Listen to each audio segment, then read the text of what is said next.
So hello everyone and assalamualaikum.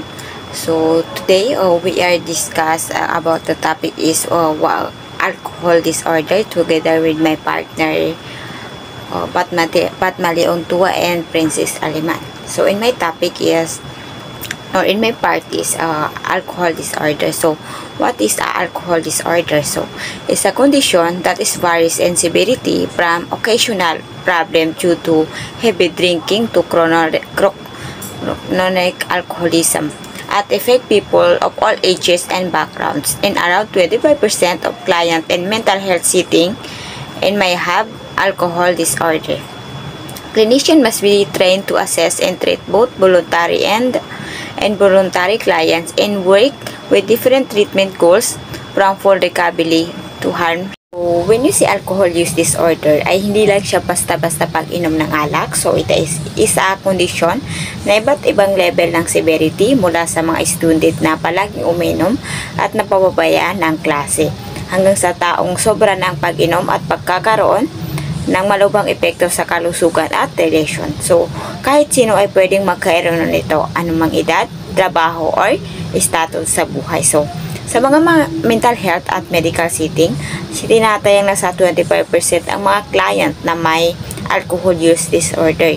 Kaya mahalaga na ang mga clinician ay may sapat na training at tools para kilalanin at gamutin ang mga patient. So, kahit pa sila ay voluntary or napilitan lang magpagamot, kailangan din nilang marunong sa approach na recovery at harm reduction depende sa situation ng kanilang patient. So, may mga batas sa US gaya ng Affordable Care Act 2010 at Mental Health Parity Act 2008 na nag-aatas na gawing accessible ang screening at treatment para sa mga alcohol use disorder. So, kapag ito ay naipatupad ng maayos, mas maraming tao ang maagang madadiagnose at matutulungan. So, bagamat mahirap gamutin ang alcohol disorder, posibleng gumaling ang mga patient kapag sila ay nagbago. Rewarding din ito para sa mga social workers at health. So, like for example, dito is ang babae ay 20 years old ay palaging umiinom tuwing weekend. So, akala niya normal lang ginagawa niya na pag-inom, pero napapadalas na ito at madalas na siyang hindi pumapasok sa klase at late. So, nagsimula na rin maapektuhan ang kanyang relasyon sa kanyang pamilya, kalaunan ay araw-araw na siyang umiinom. So, nang mapagtingin siya sa counselor, nalaman niya na may moderate alcohol use disorder siya. So, tinulungan siya ng therapist gamit ang harm reduction approach. So, unti-unting binawasan ang pag-inom at tinutukan ang ugat ng stress niya. So, ngayon, mas kontrolado niya ang kanyang sarili at bumalik sa So, we have here the 11 symptoms of alcohol use disorder. So, number 1 is hindi natutupad ang mga responsibility sa bahay, trabaho o paaralan dahil sa pag-inom ng alcohol. The number 2 is paulit-ulit na pag-inom kahit delikado na. Like for example is kahit na lasing siya is nagmamaneho pa rin. So may possibility na what if madisgrasya siya.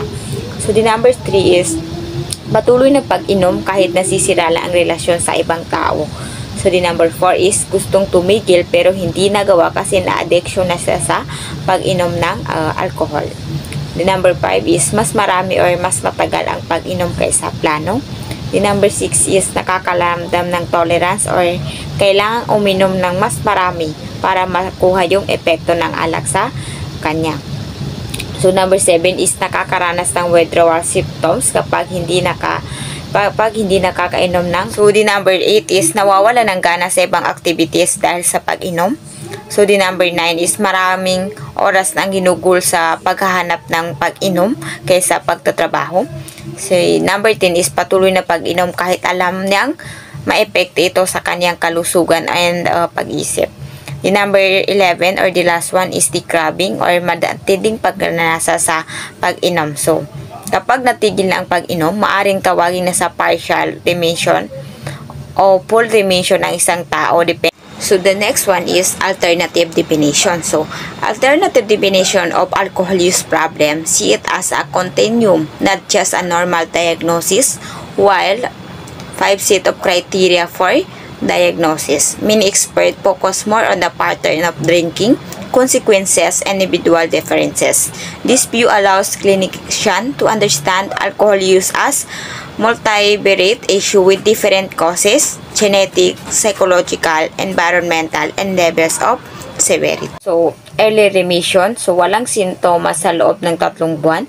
Sustained remission or walang sintomas sa loob ng 1 taon o higit pa. So, like for example, dito ay si Jay, isang 24 years old, office worker, ay madalas na hindi pumapasok sa trabaho tuwing Lunes dahil sa hangover. So, nagsimula siyang uminom ng mas marami kaysa dati.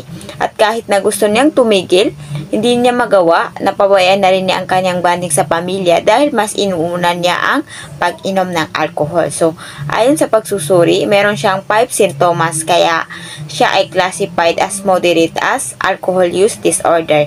So, tinulungan siya ng isang counselor na unting-unting ayusin ang lifestyle niya at huminto sa pag-inom. So, ngayon ay nasa early remission. So, when we say alternative definition, so, sa halip na tingnan lang ang alcohol use disorder bilang isang formal na sakit base sa 5 diagnosis. So, may mga eksperto na mas tinitingnan bilang continuum. So, ibig sabihin, iba-iba ang level ng problema sa pag-inom. Mula sa walang problema sa pag-inom hanggang sa matinding alcoholic. So, pwede itong magpakita ng maraming paraan. So, ginagamit ng ibang clinician ang mga ganitong pananaw para mas maunawaan ang pattern ng pag-inom ng client.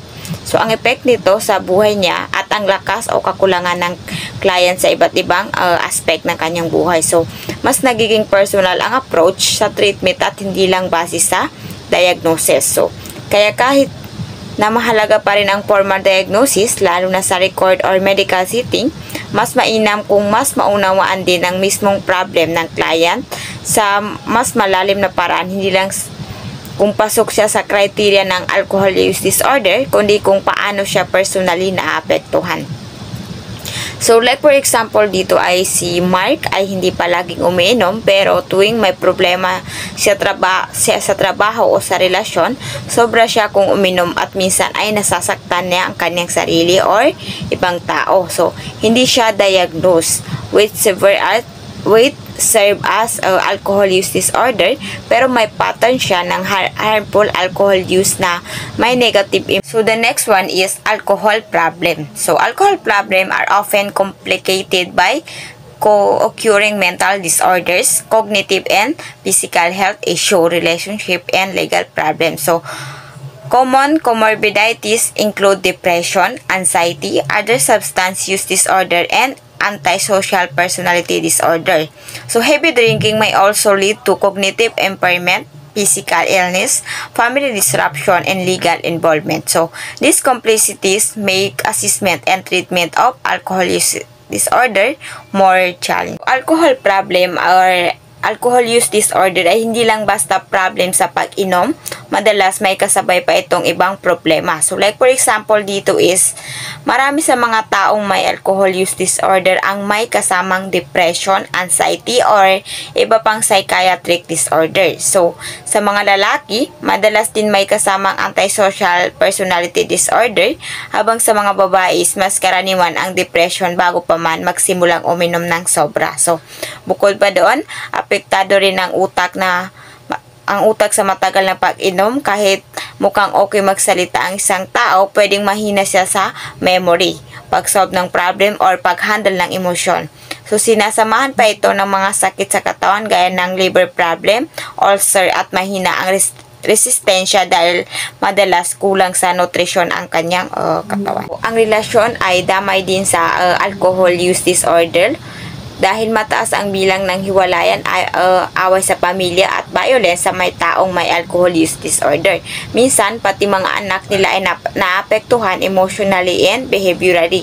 So, legal problem tulad ng driving while intoxicated at assault by usual din. So, ang mas mahirap pa, hindi lang lahat ng tao ay aware o handang aminin na may problema sila sa pag-inom. Kaya, bilang clinician or tagapangalaga, kailangan tingnan ang buong picture ng buhay ng client. Hindi lang kung umiinom siya, kundi kung paano ito nakaka-affect sa ibang bahagi ng buhay niya. So, like for example, dito ay si Carla ay may alcohol use disorder at kasalukuyang dumaranas ng depression. So, madalas siyang nawawala ng gana sa trabaho at may kaso na siya sa DSWD dahil sa napabayaan niya ang kanyang anak kapag siya ay lasing o nakakainom. So, bukod ba rito, nagkakaroon siya ng memory lapses at nahihirapang mag-focus. So, sa ganitong case, hindi sapat na gamutin lang si Carla sa kanyang pag-inom.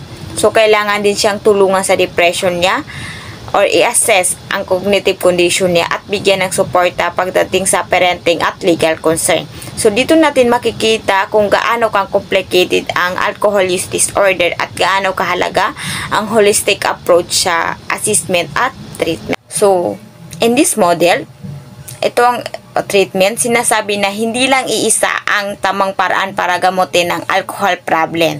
So, iba-iba kasi ang tao at level ng problema nila. Kaya dapat flexible at multidimensional ang plano. Hindi gaya ng ibang sakit na may based treatment at case ng alcohol use disorder. So, maraming pwedeng gumana gaya ng behavioral couple therapy, cue exposure, or community reinforcement approach. So, tungkulin ng therapist na hanapan ang client ng treatment sa bagay sa kanya. Hindi yun basta-basta lang susunod sa isang model. So, like for example is kung hindi effective ang unang treatment sa ating client, kailangan hikayatin pa rin ang client natin na subukan ulit na magpagamot. So, problem severity is a guide the type, intensity, and setting of alcohol treatment. Severe alcohol and dependence is like a chronic illness. Relapses are expected in long-term care is needed. However, mild cases might resolve naturally, so short motivational intervention may be enough. So, ang problem severity o tindi ng problema sa pag-inom ng alak ay batayan kung anong klaseng treatment ang dapat ibigay sa client. So, hindi ito nakabase sa isang theory, pero mahalaga sa pagdesisyon kung gaano ka-intensive ang approach. So, kung ang tao ay may matining alcohol dependence, ang tingin dito ay parang chronic illness katulad ng diabetes o high blood. So, ibig sabihin, paulit-ulit ito at kailangan ng long-term ng support. So, hindi sapat ang isang gamutan lang dahil may possibility na bumalik ang problema kahit patagal ng tigil sa pag-inom ang isang tao or ang isang patient. Pero kung ang client ay may mild na issue gaya ng paminsan-minsang pag-inom na may konting epekto, pwede ding ma-improve kahit walang formal na treatment. Kaya ang kailangan lang minsan ay maikli pero motivational na counseling para hikayatin siyang magbago habang maaga pa. So, like for example, dito ay si Mark ay 10 taon nang umiinom araw-araw at ilang beses na siyang na-hospital. So, kahit pinilit niyang tumigil dati, bumalik siya sa bisyo. So, kailangan niya ng long-term na treatment, therapy, support group at medical monitoring sa paraang may diabetes. Samantala, si Tina ay nagsimulang uminom tuwing may problema pero hindi pa malala. So, naintindihan naman niya ang epekto at gusto na niyang tumigil. So, sa kaso dito ni Tina is pwedeng gumana ang maikling motivational intervention gaya ng isang counseling session na nagbibigay lakas loob sa kanya para magbago. So, the next one is concomitant life problems. So, client with alcohol use disorders often face multiple problems in different life areas like health, family, work, legal issue, and housing. So, addressing this problem together during treatment helps improve outcome even for severe cases. Concomitant life problem. So, kapag may alcohol use disorder ang isang tao, madalas hindi lang ang pag-inom ang problema niya.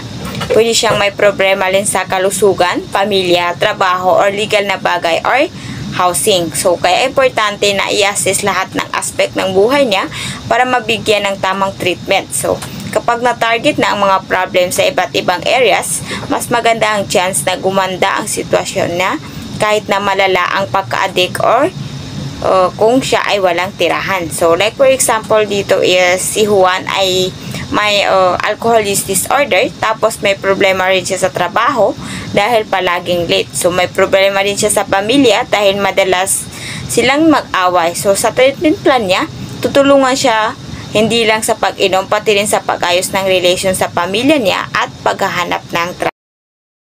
So, the next is client expectation. it's important for clinician to set clear and realistic expectation about treatment length and outcomes.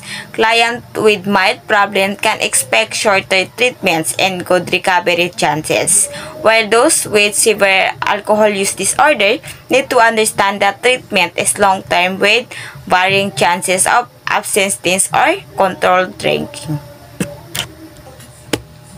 So, client expectation is, bilang therapist, kailangan ipaliwanag ng maayos sa client kung ano ang aasahan nila sa treatment.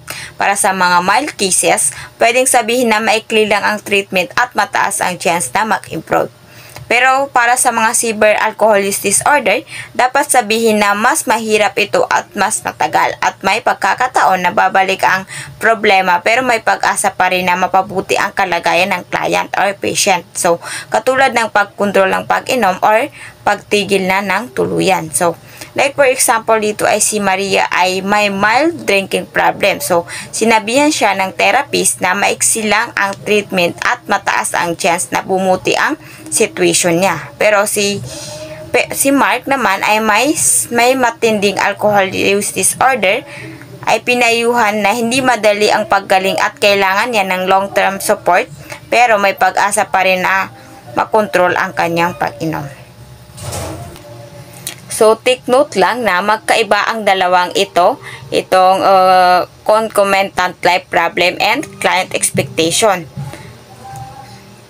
Kasi itong concomitant life problem ay tungkol lang sa iba pang mga problem sa buhay ng kaakibat ng alcohol use disorder. So, habang ang client expectation ay tungkol sa pag-intindi ng client sa kung ano ang aasahan nila sa treatment at recovery process.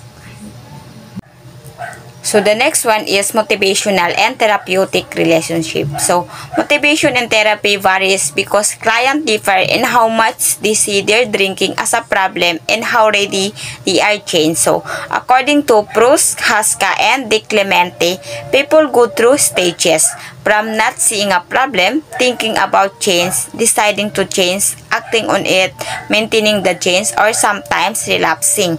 So, motivation can be influenced by therapy in life experience. So, therapists use strategies, summarize frames. So, the meaning of frames is feedback, responsibility, advice, menu of option, empathy, and self-efficiency.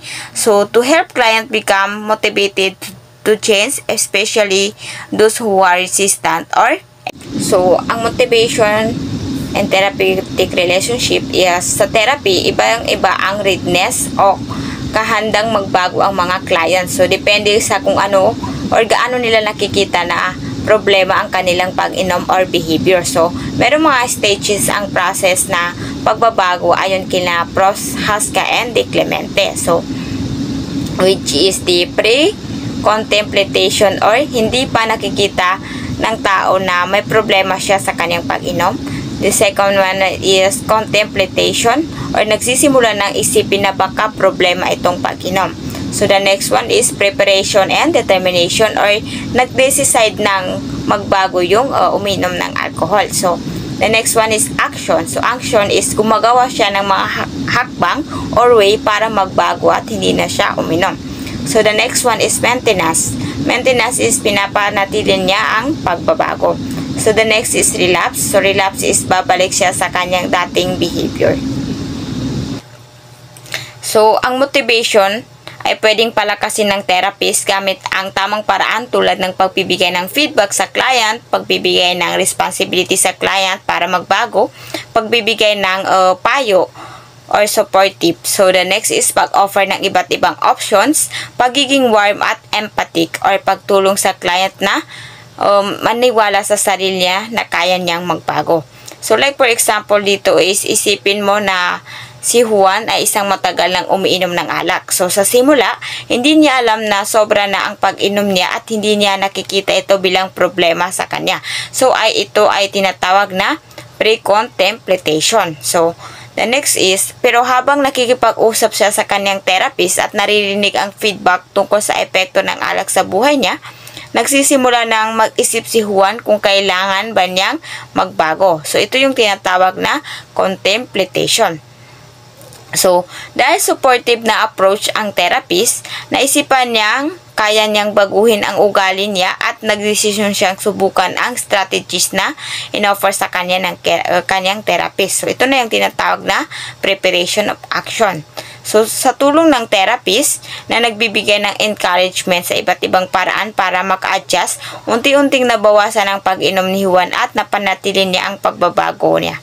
So, ito na yung tinatawag na maintenance. So, why is stigma is harmful? So, support from family and the social network play a critical role in clients' recovery from alcohol use. Positive support for abstinence improves outcome, while support for continued drinking worsens them. So, ang cognitive behavioral approach, so sa pagtrato sa problemang pag-inom ay nakatuon para sa mga kasalukuyang dahilan o factors kung bakit nagpapatuloy umiinom ang isang tao. So hindi lang sa nakaraan. So may tatlong tayong level ng factors, the individual, family, and interpersonal. So sa individual level, pwedeng trigger ang oras, lugar, or mga emotion tulad ng pagkagutom, depression, or pagnanasa sa alak. So, sa pamilya, pwedeng palaging kasama ang alak sa celebration o may mga gulo na nagiging dahilan ng pag-inom. So, sa interpersonal naman is pwedeng pressure sa social work setting ang nagpapainom. So, ang behavior ng pag-inom ay nami-maintain dahil may mga positive or negative na result sa nakaapit dito, tulad ng pagkikiramdam or nakakabawas sa stress or problema. So, sa treatment, like for example dito is, sa treatment ng drinking problem, gamit ang cognitive behavioral approach, tinitingnan natin kung ano ang factors or dahilan ngayon kung bakit nagpapatuloy uminom ang isang client. So, hindi lang yun ang mangyayari noon. So, sa individual factor is, halimbawa dito is kapag nakikita niya ang alak or nalalapitan na walang sa oras ang pag-inom, pwede siyang matrigger, pwede ring emotional stress or stress tulad ng pagkagalit, anxiety, or depression na nagtutulak na uminom para ma-feel niya na better or masigla na ulit siya. The next is family factor. So, sa pamilya, pwedeng normal ang pag-inom sa mga gathering o kaya nagkakaroon ng away at problema na nakakapag-stress sa tao kaya umiinom siya para takasan yung kanyang problema. So, minsan, ang pamilya mismo ang nagpapatuloy ng problema dahil tinutulungan nila siya kapag lasing o ina-assume ang responsibilities niya kaya hindi siya napaparusahan. So, sa interpersonal factor naman, pressure mula sa mga kaibigan, workmates, or social environment na nagiging influence na umiinom. So, pwede rin ang mga social benefits na nararamdaman tulad ng pagiging mas confident or masaya kapag umiinom. So, ang pag-inom ay lumalakas o tumatagal dahil may mga resulta na gusto ng tao tulad ng pag-relax, pag-iwas sa problema, or pagiging mas komportable sa social situation. The next one is maintenance of change. So, support from family and the social network play a critical role in clients' recovery from alcohol use. Positive support from abstinence improves outcome, while support for continued drinking worsens. So, clients is drinking supportive environment may need to build a new, healthier social connection. So, involvement in the new relationship or religious activities can help. So, maintenance of change ay tungkol sa pagpapatuloy ng pagbabago kahit tapos na ang treatment. So, hindi madali ito lalo na kung matagal nang umiinom si client. So, ayon sa relapse prevention model. So, mahalaga na matutunan ni client kung paano kaharapin ang high-risk situation, mga sitwasyon na nakaka-trigger ng pag-inom gamit ang coping skills. So, kung hindi niya alam paano mag-cope, pwedeng bumalik siya sa pag-inom kapag nangyari yon. So, tinatawag itong lapse. Pero dapat itunuturing lang ito na learning experience, hindi kabiguan. Ang model ay nagtuturo din ng lifestyle balance, pagsabay ng gusto, pleasure at dapat gawin or responsibility. So, may isa pang model, ang disease model na nagsasabing habang buhay ang kondisyon at ang tanging solusyon lang ay complete abstinence at tuloy-tuloy na suporta. So the next one is clinical application of the theoretical model. So this part explain how the treatment model is used in real life settings, including recognizing alcohol problems, choosing the right treatment approach, and adjusting therapy based on the client need and social context.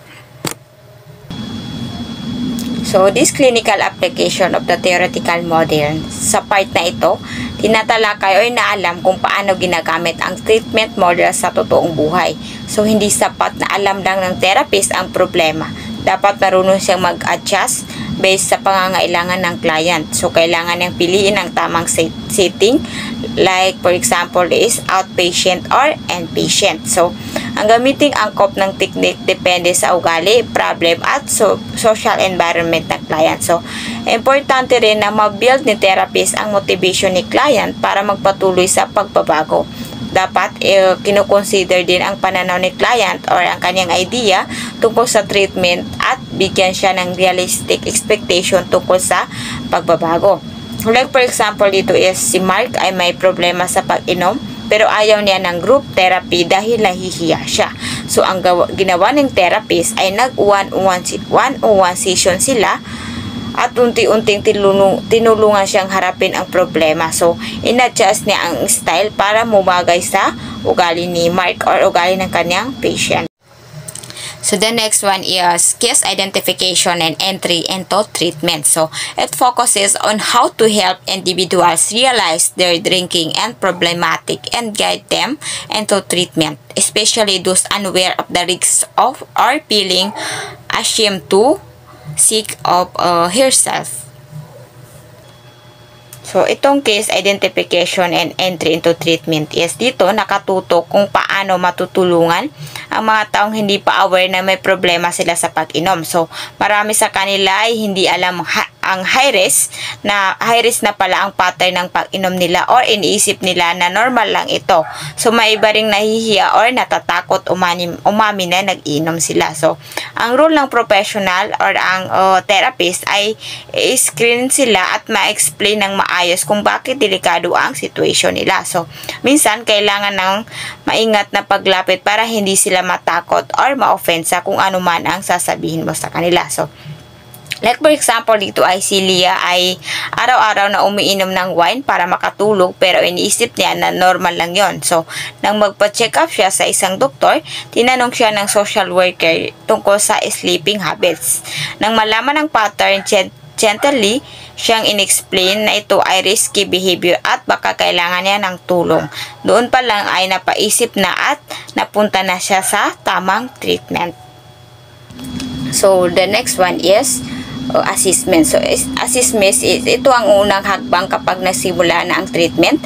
Tinitingnan na dito kung gaano kalala ang paggamit ng alak or drugs, pati na rin ang ibang bahagi ng buhay ng client na nakaka-affect gaya ng trabaho, relation at emotional na kalagayan. So, sinisilip din kung gaano siya ka-motivated na magbago at kung ano ang resources o suporta ang meron siya. Like for example is, supportive ba ang pamilya niya? Kung kasama sa treatment ang asawa o pamilya, ina-assist din ang role nila sa problem at relation. So, like for example, dito ay si Mark ay pumasok sa treatment dahil sa labis na pag-inom. So, sa assessment is nalaman na naapektuhan ang trabaho niya at may lamat ng relation sa partner niya. So, tinitingnan din ng therapist kung willing siyang magbago at kung may kakampi ba siya sa kanyang pamilya. The last one is drinking assessment. So, ang drinking assessment is mas focus ito sa mga mismong behavior ng pag-inom. So, ginagamit dito ang mga clinical interview para malaman ng history ng pag-inom at kung paano ito tinitingnan ng client. So, sa tuwing session. So, sine-check ang blood alcohol level gamit ang breath tester. May mga structured tools din gaya ng time follow back na tumutulong alamin kung gaano kadalas at gaano karami ang iniinom ng isang tao bago pa mag-start ang treatment. So like for example is sa unang session. Sa unang session ni Maria, tinanong siya ng therapist kung ilang taon na siyang umiinom at kung ano ang pakiramdam niya tungkol dito. So gumamit din sila ng breath tester para makita kung may alak ba siya sa katawan at ginamit ang TLFB or para i-record ang mga araw na umiinom siya ng alak at lakas ng loob na. So, that's all for my part. Thank you for watching.